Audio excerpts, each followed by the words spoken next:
오늘 함께 나눌 말씀은 민수기 9장 15절에서 23절까지 있는 말씀입니다. 오늘 수요일 함께 나눌 말씀은 민수기 9장 15절에서 23절에 있는 말씀입니다. 구약성경 211페이지에 있습니다. 자, 우리 함께 말씀 봉독하도록 하겠습니다. 시작. 성막을 세운 날에 구름이 성막 곧 증거의 성막을 덮었고 저녁이 되면 성막 위에 불 모양 같은 것이 나타나서 아침까지 이르렀으되 항상 그러하여 낮에는 구름이 그것을 덮었고 밤이면 불 모양이 있었는데 구름이 성막에서 떠오르는 때에는 이스라엘 자손이 곧 행진하였고 구름이 머무는 곳에 이스라엘 자손이 진을 쳤으니 이스라엘 자손이 여호와의 명령을 따라 행진하였고 여호와의 명령을 따라 진을 쳤으며 구름이 성막 위에 머무는 동안에는 그들이 진영에 머물렀고 구름이 성막 위에 머무는 날이 오랠 때에는 이스라엘 자손이 여호와의 명령을 지켜 행진하지 아니하였으며 혹시 구름이 성막 위에 머무는 날이 적을 때에도 그들이 다만 여호와의 명령을 따라 진영에 머물고 여호와의 명령을 따라 행진하였으며 혹시 구름이 저녁부터 아침까지 있다가 아침에 그 구름이 떠오를 때에는 그들이 행진하였고 구름이 밤낮 있다가 떠오르면 곧 행진하였으며 이틀이든지 한 달이든지 1년이든지 구름이 성막 위에 머물러 있을 동안에는 이스라엘 자손이 진영에 머물고 행진하지 아니하다가 떠오르면 행진하였으니 곧 그들이 여호와의 명령을 따라 진을 치고 여호와의 명령을 따라 행진하며 또 모세를 통하여 이르신 여호와의 명령을 따라 여호와의 책임을 지켰더라. 아멘. 잠깐 한번 기도하겠습니다. 말씀이시고 모든 것이 되신 하나님 아버지, 이 시간 말씀을 함께 나누려고 합니다.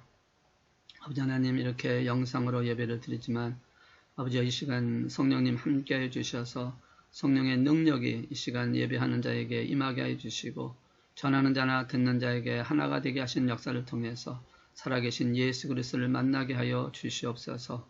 부활의 주님이여 심판의 주님이여 이 세상에 다시 오실 주님을 기다리며 이 시간 저희들이 깨어있기를 원합니다.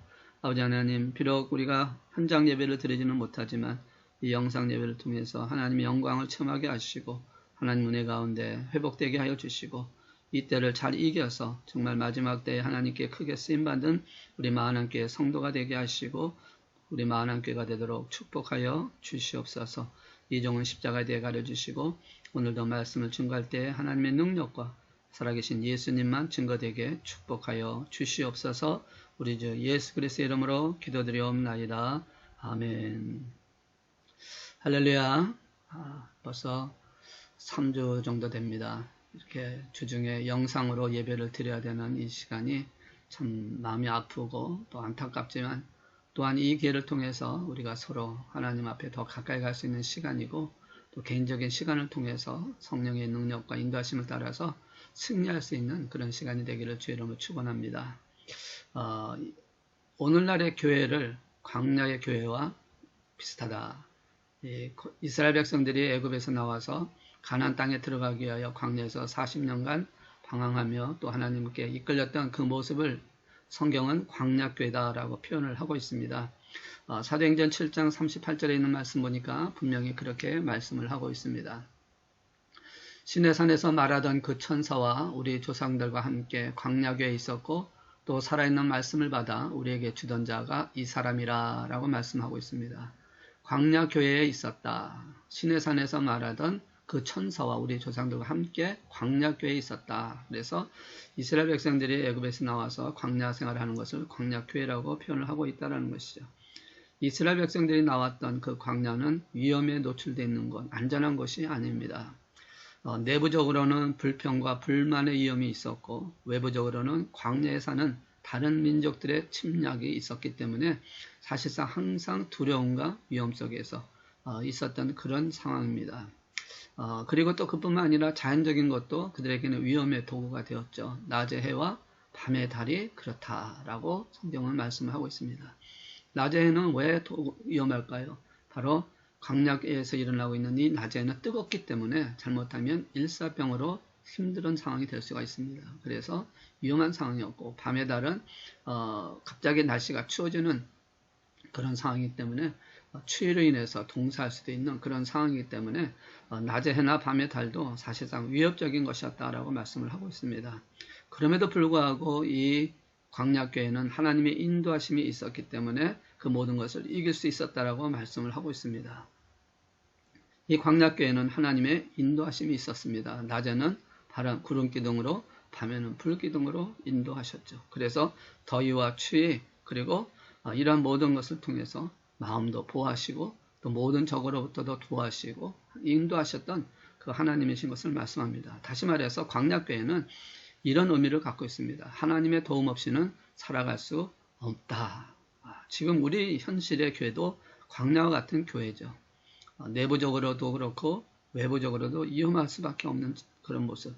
아시아의 7개, 요한계시록 2장과 3장에 있는 말씀을 통해서 나오고 있는 아시아의 7개를 통해서 본다면 바로 그것이 현대교회의 모습이다. 교회의 역사라고도 얘기하지만 또 현대교회들의 각각 교회들의 모습이다라고 그렇게 표현할 수가 있는데 그 아시아 7개를 통해서 보면 내부적으로 일어나는 사건이 있었고 외부적으로 받는 핍박이 있었다는 것을 기록을 하고 있습니다. 결국 광야교회와 같은 그런 모습으로 안팎으로 참 위험한 그런 상황 속에 있는 교회, 특별히 우리가 살고 있는 이 시대의 교회도 그런 교회가 많다. 아니 모두가 그런 상황이라고 볼 수가 있습니다.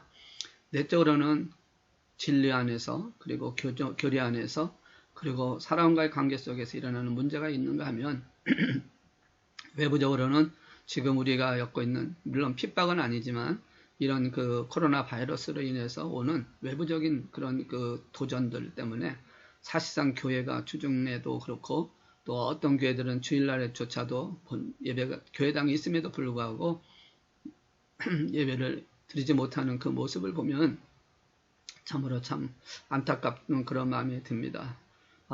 사실 이런 모든 세계에 있는 교회들이 이렇게 안이나 바깥으로 위험한 것은 사실입니다. 마치 광야교회 같이 일어날 수 있다는 것이죠. 우리 한인교회는 또 어떨까요? 우리 한국교회는 또 어떨까요? 어떤 면에서는 한국교회나 이 한인교회는 좀 더 위험한 상이다. 더 위급한 상이다라고 볼 수가 있습니다. 왜냐하면 우리 한국교회는 사실상 남과 북이 나눠져 있는 그런 나라이기 때문에 사실 공산주의와 민주주의가 서로 대립하고 있는 상황 속에서 교회에 대한 것도 영향을 미칠 수밖에 없다라는 것이죠. 김정은이나 김정일이나 그들이 남한에 있는 교회를 어떻게든지 쓰러뜨리기 위해서 수단과 방법을 가리지 않는다라는 것을 우리가 이미 알고 있는 사건인데 그것이 한국에 있는 교회만이 아니라 이 이민 한인교회도 역시 그런 영향을 받을 수밖에 없다라는 것이죠. 그래서 보면 이 파가 나눠지고 민족 그런 그 지역주의가 나눠지고 이런 상황 속에서 사상적으로 영적인 부분이 아니라 사상적인 부분으로 위험할 수 있는 부분도 충분히 갈 수 있다는 것이죠. 이번에 그러한 것을 충분히 보여준 사건이 바로 4.15 총선 사건 아닙니까? 잘못된 그런 사상과 그런 이념적인 그런 것 때문에 교회들이 분열이 됐고 교회가 여러 가지 어려운 가운데 처하는 것을 보게 됩니다. 할 수만 있다면 사회주의 나라가 아닌 자유민주주의 나라가 되기를 원하고 또 그렇게 기도를 하고 있는데 또 어떤 방향으로 어떤 상황이 될지는 참 또 이번에 총선의 결과에 의해서 좀 두렵기도 하고 또 불안한 그런 감도 있습니다. 그러나 한 가지 분명한 것은 그래도 이 모든 것은 하나님이 인도하고 계신다라는 것에 대해서 마음이 놓이고 합력하여 손을 이루시는 하나님의 계획이 있다라는 것을 믿을 때 하나님의 놀라운 역사를 우리 나라에도 보여줄 것이고 또 이길 수 있는 힘을 주시라고 믿습니다. 마치 아버지와 아들이 같이 길을 갈 때에 아들은 아버지를 믿고 그래서 아버지가 어떤 방향으로 어떤 것을 이끌어도 믿을 수 있는 것이 사실 아닙니까?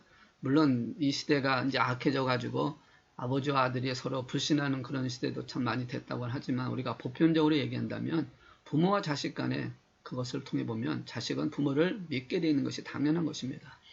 어떠하든 부모는 자식을 좋은 것을 주기 위해서 또 좋은 것으로 인도하기 위해서 행하는 것이기 때문에 비록 가는 길이 때때로는 힘들고 어려운 것이 있다 할지라도 그 가운데 아버지는 자녀를 좋은 곳으로 이끌어 가려고 하는 마음이 있기 때문에 믿어야 한다는 것이죠. 신뢰해야 한다는 것입니다. 마치 우리가 하나님을 신뢰하는 것이 바로 그와 같다는 것이죠. 하나님은 우리를 바른 길로 또 좋은 곳으로 인도하시려고 하시는 하나님이십니다. 비록 때때로는 이렇게 힘들고 어려운 상황이 있다 할지라도 그 가운데 역사하시는 하나님의 뜻이 있음을 우리는 알아야 한다는 것이죠. 만약에 확신이 없다면 우리에게 그것을 따라갈 수 있겠느냐? 불가능하다는 것이죠. 지금 전체적인 결과가 이렇다 할지라도 우리는 분명한 믿음을 갖고 확신을 갖고 하나님의 인도하심이 있다는 것을 믿으시기 바랍니다. 그래서 오늘 이 민수기 9장 15절에서 23절에 있는 말씀을 통해서 하나님의 인도하심을 따르라 라는 제목으로 함께 은혜 나누려고 하는 것입니다. 자, 하나님께서는 우리를 어떻게 인도하시는지 또 우리의 어떤 것을 보고 우리를 이끌어 가시는지 말씀을 통해서 잠깐 살펴보도록 하겠습니다. 하나님의 인도하시는 방식, 하나님은 우리를 인도하실 때 우리에게 요구하는 것이 하나 있습니다. 바로 그것은 우리의 믿음을 요구한다라는 것입니다. 하나님 우리를 인도하시기를 원하는데 우리가 믿지 않으면 그 인도는 할 수가 없다라는 것이죠. 그래서 하나님이 인도하시고 계시다는 사실을 위해서 우리의 믿음을 보여줘야 한다는 것입니다. 물론 이 광야교회의 시대, 이 예수님이 이 이스라엘 백성이 애굽에서 나와서 가나안 땅으로 가는 그 시간, 광야에 있었던 사건에서는 사실상 그들에게 믿음을 요구하지 않았습니다.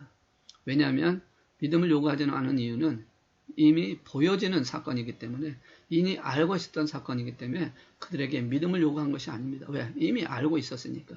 구름기둥과 불기둥이라고 하는 장막 위에 보여지는 구름기둥과 불기둥이라는 눈에 보이는 그것으로 인해서 더 이상 그들에게는 이것을 믿으다, 이것이 많다라고 하는 그런 믿음에 대한 것을 요구하지 않았다는 것이, 왜? 보이니까, 있는 그대로니까.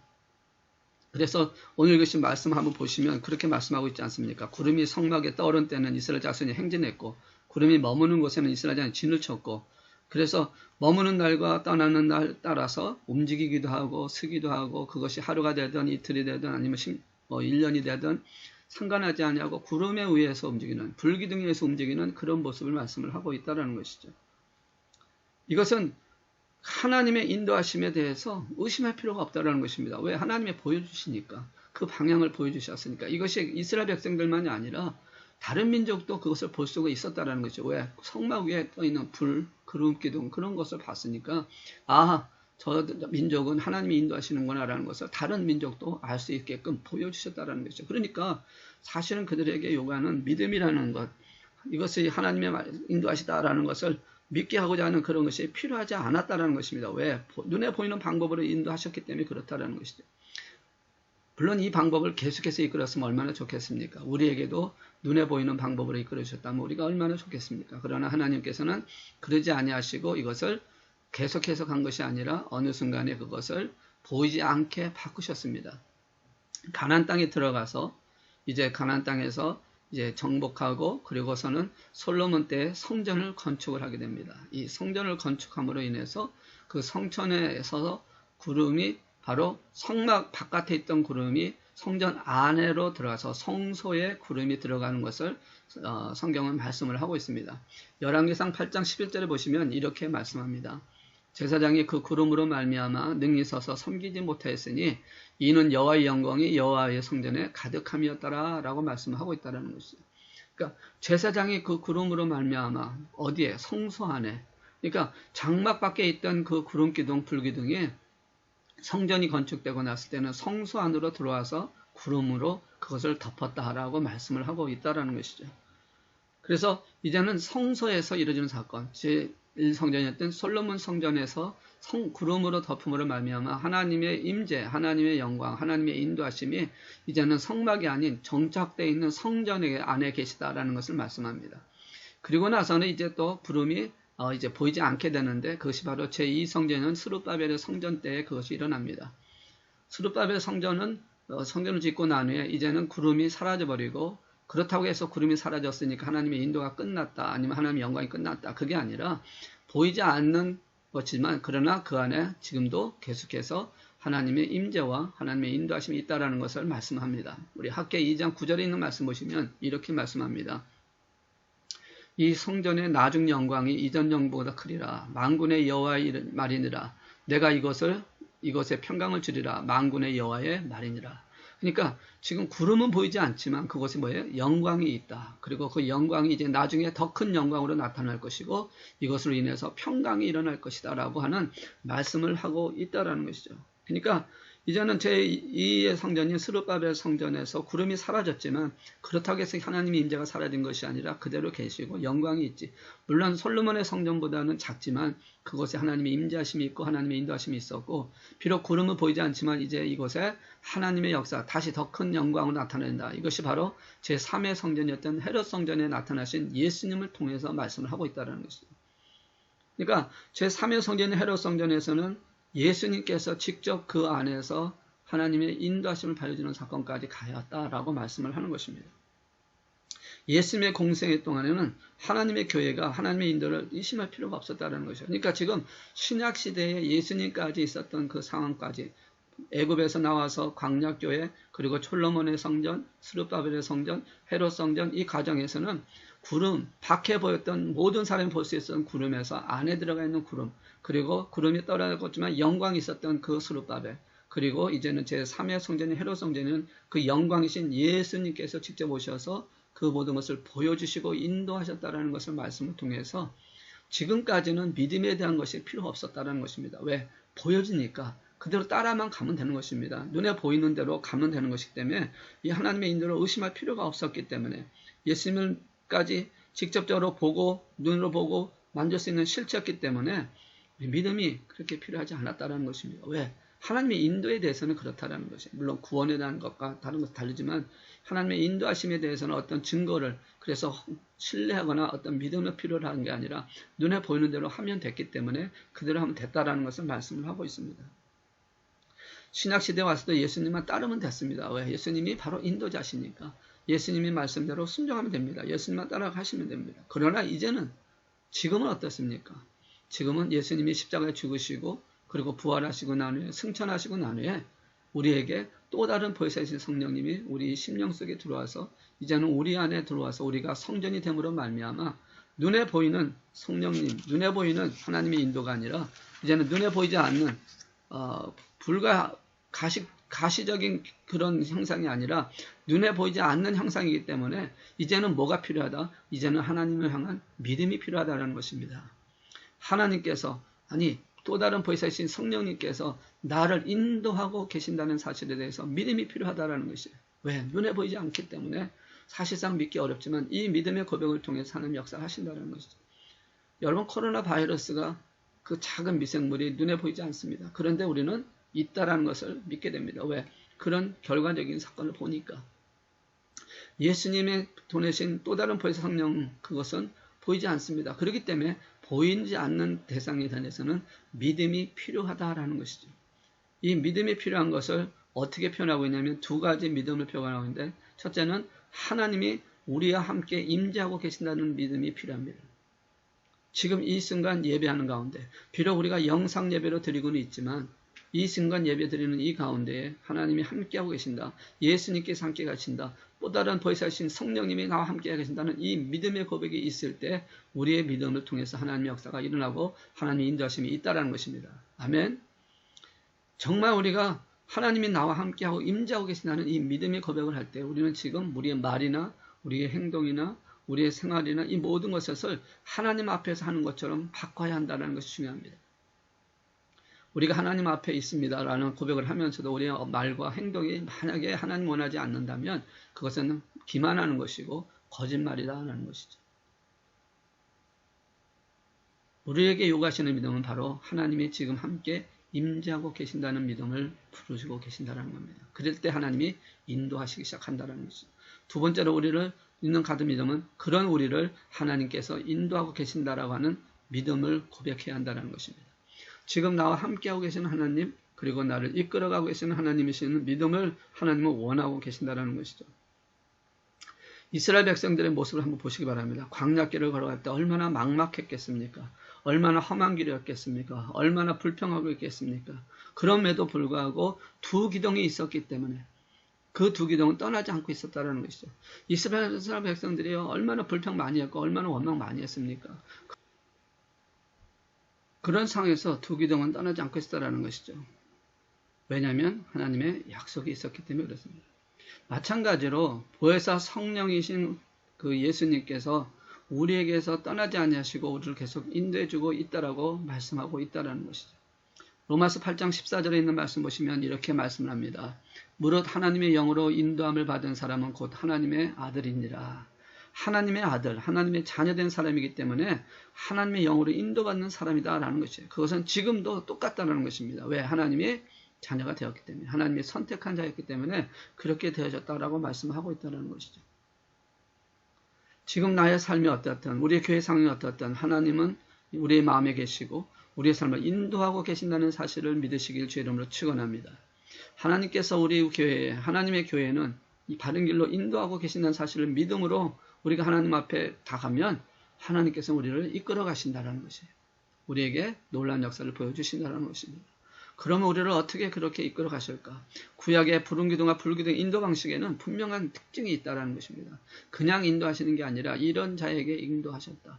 이런 상황으로 이끌어 가셨다는 것인데 그것을 오늘 우리에게 적용해 본다면 우리도 그런 모습이 될 때 하나님의 인도하심을 우리가 더 든든하게, 더 온전하게 세워질 수 있다고 말씀하는 것입니다. 무엇보다 중요한 것은 구름기둥을 보내신 자, 구름기둥을 보내진 그 사람들은 어떤 사람들이었냐면 순종하는 사람들에게 구름기둥을 보내주셨다는 것이죠.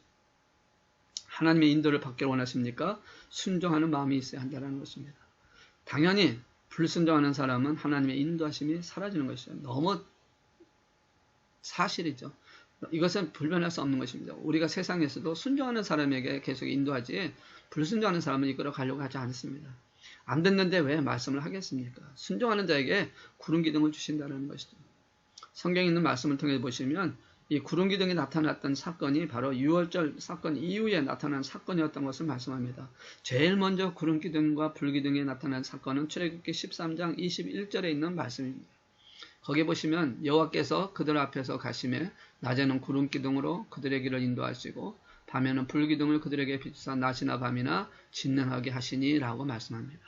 그리고 오늘 계신 말씀 속에도 나오는 구름기둥과 불기둥이 나올 때 그 앞에 있는 말씀 보시면 9장에 있는 말씀을 보시면 두 번째 유월절을 지키고 난 후에 일어나는 사건을 말씀하고 있고 출애굽기에 있는 말씀은 첫 번째 유월절에 있는 사건을 기억하고 있다는 것이죠. 첫 번째 유월절 사건은 무엇입니까? 바로 애굽에서 나올 때 어린 양의 피로 문설주의 발름으로 인해서 구원받게 하시는, 그래서 그 피를 바른 가정은 살고 그 피를 바르지 않는 가정의 장자는 다 죽는 사건을 통해서 하나님의 말씀에 순종하는 자에게 구름기둥과 불기둥을 주신다. 9장에도 보시면, 민수기 9장에도 보시면 두 번째 유월절을 지킨 자에게 구름기둥과 불기둥을 통해서 인도하셨다라고 말씀을 하는 것입니다. 그러니까 다시 말하면 순종하는 자에게 구름기둥으로 인도하시겠다라고 말씀을 하고 있습니다. 그런데 이 구름이 잠깐 떠나갔던 사건이 있습니다. 민수기 12장에 보시면 이런 말씀이 나오죠. 모세의 누이 미리암이 모세를 비방한 사건이 나옵니다. 왜 모세를 비방했냐면 구스 여인을 아내로 삼았기 때문에 이 미리암이 그것에 대해서 아주 신랄하게 비난을 하고 비방을 하게 됩니다. 그랬을 때에 하나님께서는 이 미리암에게 문둥병, 나병을 걸리게 함으로 인해서 하나님께서 하시고자 하시는 것을 대한 말씀합니다. 이것은 다시 말해서 하나님께 이 미리암이 했던 그 얘기는 물론 인간적으로 볼 때 그것이 옳다고 생각되는지 모르지만 하나님이 볼 때는 그건 불순종이었다라는 것이죠. 어떤 불순종이었냐면 하나님의 위계의 질서, 하나님의 주권에 대한, 하나님의 인도하심에 대한, 하나님께서 하고자 하시는 그 계획에 대한 불순종의 대전이었다라고 보는 것입니다. 미리암은 모세의 누이긴 하지만 그렇다고 해서 하나님의 부름받은 자는 아니라는 것이죠. 하나님이 부르신 자는 모세였습니다. 그리고 하나님이 인도하시는 자는 모세였습니다. 그런데 그는 자신이 무엇나 되는 것처럼 아니면 자신이 누난이기 때문에 할 수 있다라고 하는 착각 속에서 했는지 모르지만 하나님께서는 그 모습을 통해서 그에게 분명히 이런 것을 말씀합니다. 그래서 그 일을 통해서 문둥병이 걸리게 하면서 나병이 걸리게 하면서 그때 당시에 잠깐 구름이 떠나는 장면이 나오는데 민수기 12장 10절에 보시면 이렇게 말씀합니다. 구름이 장막 위에서 떠나갔고 미리암은 나병에 걸려 눈과 같더라. 아론이 미리암을 본즉 나병에 걸렸는지라 라고 말씀을 하고 있다는 것이죠. 하나님 앞에 불순종할 때 구름이 떠나갔던 장면을 얘기하고 있습니다. 모세가 불순종한 것이 아니라 모세의 누나가 불순종했는데, 그러니까 백성들이 불순종해도 하나님의 구름은 떠날 수 있다. 하나님의 인도하심이 떠날 수 있다는 것이죠. 이것을 통해서 우리는 분명히 봅니다. 우리는 하나님의 권위에 하나님의 위엄을 알고 순종해야 한다는 것을 말씀을 하고 있습니다. 하나님의 인도를 받기를 원하십니까? 그러면 우리는 순종하는 마음을 가지시기를 주의 이름으로 축원합니다. 다시 말하면 하나님께 순종한다는 얘기는 하나님의 질서에도 순종한다라는 마음과 같다라는 것을 우리가 꼭 기억하시기를 주의 이름으로 축원합니다. 정해놓고 이미 마음에 결정해놓고 하나님 앞에 이렇게 인도해달라고 기도하지 마시기 바랍니다. 그것은 순종하는 것이 아닙니다. 하나님께서 어떻게 어떤 방향으로 이끌어가든지 우리가 순종하겠다라고 하는 하나님의 구름이 불기둥을 어떻게 이끌어 가시든 거기에 따라가겠다고 하는 것이 될 때에 진정한 순종이 되어질 수 있다는 것을 말씀을 하는 것이죠. 또한 우리가 하나님의 인도를 받기 위해서는요. 하나님의 인도는 어떻다라는 것을 우리가 분명히 알아야 것은 하나님의 인도는 절대로 애매모호하지 않다라는 것입니다. 헷갈리는 방식으로 인도하지 않는 하나님이시라는 것입니다. 하나님은 누구나 알 수 있게끔 인도하시는 하나님이시라는 것이죠. 멀리서도 가까이서도 볼 수 있는 방식입니다. 하나님의 인도는 정확하다라는 것입니다. 누구든지 핑계댈 수 없을 방법으로 인도하신다라는 것이죠. 방향도 항상 일정합니다. 하나님이 인도하시는 방향 정확합니다. 이스라엘 백성들이 나와서 애굽에서 나와서 가나안 땅으로 가는 길, 그 길이 하나님이 인도하시는 방향이었습니다. 결코 한 번도 애굽으로 돌아가는 방향이 없었다라는 것이죠. 인도하시는 방향은 가나안이었습니다. 그것을 위해서 하나님은 계속해서 그들을 이끌어 가셨습니다. 그러나 애굽으로 가자는 사람들의 참 백성들도 강했다라고 볼 수가 있겠죠. 그래서 결국은 그들이 광야에서 다 죽는 사건으로 끝나버리고는 말지만 하나님께서는 결코 방향을 흔들어 놓거나 방향을 다르게 정하거나 하지 아니하시고 일정하게 정해놓은 대로 이끌어 가시는 하나님이시다라는 것입니다. 애굽은 어떤 땅입니까? 죄의 땅이요, 노예 땅이요, 마귀의 땅입니다. 그런데 그곳으로 가자고 하는 사람들이 너무 많았다는 것이죠. 문제만 생기면 애굽으로 가자고 얘기하는 그 이스라엘 백성들, 결국은 불순종을 통해서 하나님 앞에 서지 못함으로 인해서 하나님이 인도하시고자 하는 그 방향을 읽지 못하고 하나님이 원하시는 그 길이 무엇인 길인지 알지 못한 채 죽어가는 그들처럼 닮아가는 저 여러분들에서는 안 된다는 것입니다. 우리는 가나안 땅, 젖과 꿀이 흐르는 땅, 하나님이 기뻐하시는 땅, 이 약속의 땅을 향해서 계속 전진해 나가는 저 여러분 되시기를 주의 이름으로 축원합니다. 그리고 세 번째는 하나님의 인도하심은 언제나 말씀과 일치하다라는 것입니다. 하나님의 인도하심은 언제나 말씀과 일치하다는 것이죠. 본문에서 3번, 4번 반복하고 있습니다. 한번 보시면 10절에 18절에 이렇게 말씀합니다. 이스라엘 자손이 여호와의 명령을 따라 행전하였고 여호와의 명령을 따라 진을 쳤으며, 그리고 19절에 보시면 이스라엘 자손이 여호와의 명령을 지켜 행전하지 아니했으며 라고 말씀하고 있고, 20절에 보시면 여호와의 명령을 따라 진영에 머물고 여호와의 명령을 따라 행전했으며 라고 말씀하고 있습니다. 보면 뭐든 간에 여호와의 명령에 따라서 움직였다, 여호와의 명령에 따라서 움직였다라고 말씀을 하고 있습니다. 다시 말하면 하나님의 말씀과 같이 하나님의 영을 쫓아서 일어나는 사건이다. 하나님의 인도하시면 언제나 하나님의 말씀과 일치할 수밖에 없다라고 말씀을 하는 것입니다. 만약에 하나님의 말씀과 일치하지 않는다고 한다면 그것은 하나님의 인도가 아니다. 많은 사람들이 하나님의 뜻을 잘 모르면서 예언이나 은사 있는 사람을 찾아가서 합니다. 어떤 사람은 심지어는요, 점쟁이까지 찾아가는 그런 교인도 있다라고 얘기를 하는데, 물론 미국은 아닙니다. 한국에서 일어나는 사건이겠지만 사실 이게 참 심각한 문제라고 볼 수가 있습니다. 어떤 예언이든지 환상이든지 꿈이든지 하나님의 말씀과 어긋나는 것이면 그것은 하나님의 인도가 아니라는 것입니다. 이사야 8장 19절에서 20절에 있는 말씀 보시면 이렇게 이사야가 분명히 선포하고 있습니다. 어떤 사람이 너에게 말하기를 주절거리며 속살거리는 신접한 자와 마술사에게 들으라거든 백성이 자기 하나님께 구할 것이 아니냐, 선자를 위하여 죽은 자에게 구하겠느냐 하라. 마땅히 율법과 증거의 말씀을 따를지니 그들이 말하는 바가 이 말씀에 맞지 아니하면 그들이 정녕 아침빛을 보지 못하고 라고 말씀합니다. 이게 무슨 말입니까? 잘못된 환상, 잘못된 예언, 잘못된 꿈을 갖고 그것이 자기에게 맞다라고 하는 잘못된 생각을 갖지 말라는 것입니다. 왜? 하나님 말씀과 한번 비교해보라는 것입니다. 증거의 말씀과 따져보라는 것입니다. 그것이 맞느냐 틀리느냐, 만약에 맞지 않으면 그것은 거짓말이다, 그것은 따를 자가 아니다 라고 말씀을 하고 있다는 것이죠. 다시 말해서 말씀과 맞지 아니하는 것은 가짜이기 때문에 그것은 따르면 안 된다. 다시 말하면 하나님의 인도하심도 말씀의 근거에서 인도하시지 하나님 말씀의 근거 없이 인도하시는 하나님이 아니시라는 겁니다. 그냥 허황되게 어떤 것을 발표하고 하나님께서 이끌어 주시다 이런 복을 주실 것이라는 것이 아니라 말씀에 순종하고 말씀에 따라가면 하나님께서 그렇게 주실 수도 있다라는 말씀이죠. 하나님의 그것은 항상 그렇게 말씀합니다. 내 말을 믿고 지키고 순종하는 자에게는 이런 걸 주시겠다고 하셨지 그것을 바라보고 그것을 꿈꾸고 가는 자에게 모든 자에게 주겠다고 하시지 않았거든요.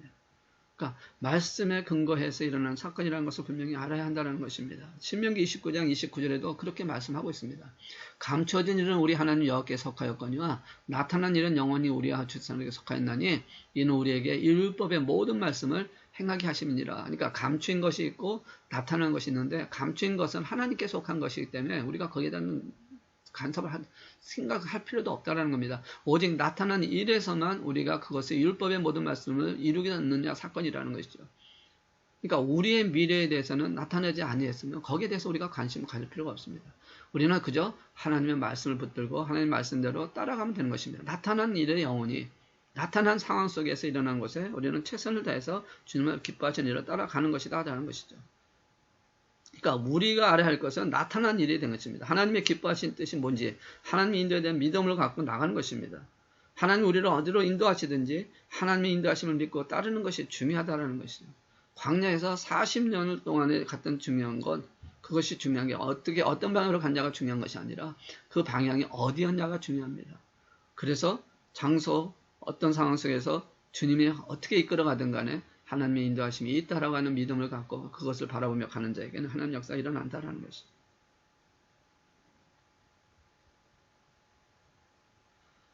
이스라엘의 역사를 통해서 본다면 하나님의 중요한 포인트는 바로 하나님께서는 교회를 통해서 모든 일을 만들어 가신다고 하는 것을 말씀합니다. 물론 하나님은 개인적으로 부르셨고 그 개인을 통해서 하나님 역사를 하시지만 그 개인에게 하나님의 인도하시는 사건은 공동체라고 하는 그 교회를 통해서 이끌어 가시는 하나님이시는 것을 말씀합니다. 말씀을 나누고 말씀을 가르치고 말씀 안에서 세워지는 그 모습을 통해서 하나님이 인도하고 계신다는 것을 말씀을 하고 있습니다. 그래서 우리는 이 인도를 받기 위해서 우리는 하나님 성령의 능력 안에서 함께 가는 삶을 살아야 한다. 교회를 통해서 하나님 역사하고 계시는 것을 우리에게 말씀합니다. 하나님께서 우리를 통해서 하나님의 인도하심을 통해서 하나님 우리에게 그 꿈을 이루어 주시기 위해서 우리를 이끌어 가시기 위해서 우리에게는 교회라고 하는 공동체를 만들어 주셨다는 것이죠. 그래서 올바른 판단, 올바른 결정, 올바른 이끌심을 올바른 말씀을 통해서 하나님이 기뻐하시는 뜻이 무엇인지 하나님이 이끌어 가시는 계시를 분명히 받고 그 인도함에 따라가는 저 여러분이 되어야 할 줄로 믿습니다. 하나님이 인도하시고자 쓰는 것은 가나안 땅, 다시 말하면 하나님의 나라입니다. 그 나라로 이끌어가기 위해서 하나님은 교회라고 하는 공동체를 통해서 우리를 이끌어 가십니다. 우리 만한교회가 그런 교회가 되어야 되고 저와 여러분은 그 만한교회 안에서 하나님의 인도하심에 따라 순종하는 그런 삶을 살아야 한다는 것이죠. 그래서 나타난 일에 대해서 보여진 일에 대해서 계시를 통해서 말씀을 통해 주시는 그 말씀 붙들고 세워져가는 저와 여러분이 될 때 이스라엘 백성들을 구름 기둥과 불 기둥으로 이끌어서 광야길을 이끌어 가시면서 하나님 영원한 가나안 땅에 이끌어 가셔서 그곳에서 정착하게 하시고 그곳에서 하나님의 영광을 보여줬던 것처럼 우리 삶 속에도 하나님의 인도하심에 따라서 하나님의 이끄심에 따라서 말씀에 의거해서 하나님께 드려지는 그런 모습으로 함께 교회라는 공동체 안에서 세워져 가서 하나님의 영광을 나타낼 수 있는 저 여러분 되시고 또 인도하심에 따라 순종하며 가는 하나님의 귀한 일꾼이 다 되는 저 여러분 되셔서 이 코로나 바이러스로 인해서 힘든 가정 중에도 하나님의 인도하심이 있고 우리를 이끄시는 하나님의 뜻이 있음을 바라보면서 주와 함께 승리하며 세워져가는 그래서 이 모든 것이 끝나고 우리가 현장 예배로 드려질 때 함께 모여서 정말 기뻐하며 감사하며 하나님의 영광 위에 쓰여지는 우리 많은 막히신 사명을 이루기 위해서 땅끝까지 나가 복음을 전하는 10분의 40장까지 가서 복음을 전하는 그런 놀라운 역사를 만들어가는 우리 많은 교회 성도님이 되시기를 주의 이름으로 축원합니다. 아멘. 자, 우리 한번 기도하겠습니다. 사랑의 하나님 아버지, 두서없이 말씀을 증거했습니다. 하나님의 인도하심이 있음을 믿습니다. 확신합니다. 어떤 상황, 어떤 형편이든 그 가운데 하나님의 인도하심이 있고 이 인도하심을 통해서 믿음으로 쓰는 자에게 하나님은 놀라운 역사를 보여주실 줄로 믿습니다. 보이지 아니하는 어떤 일을 쫓는 것이 아니라 우리에게 말씀하신 그 말씀을 붙들고 주님을 따를 수 있게 하여 주셔서 이 모든 일을 통해서 하나님의 역사하심이 하나님의 인도하심이 있게 해 주시고 승리하는 저희들이 되게 축복하여 주시옵소서. 주께서 이 모든 것을 이루어 주실 줄 믿습니다. 지금 비록 코로나 바이러스로 인해서 좀 여러 가지로 힘들어 어려운 가운데 있지만 이 과정이 지나고 나면 우리의 믿음을 통해서 하나님은 더 크게 더 하나님의 영광을 위해서 우리 마한교회 사랑하는 성도를 사용하실 줄로 믿고 우리가 준비하며 깨어서 기도하며 이 날을 기다리는 믿음의 용사들이 다 되게 하여 주시옵소서. 그래서 하나님께서 하시고자 하시는 그 놀라운 계획들이 섭리가 아버지 하나님 저희들을 통해서 나타나고 열매를 맺게 하여 주시옵소서. 우리 주 예수 그리스도의 이름으로 기도드리옵나이다. 아멘. 우리 자유롭게 기도하시겠습니다.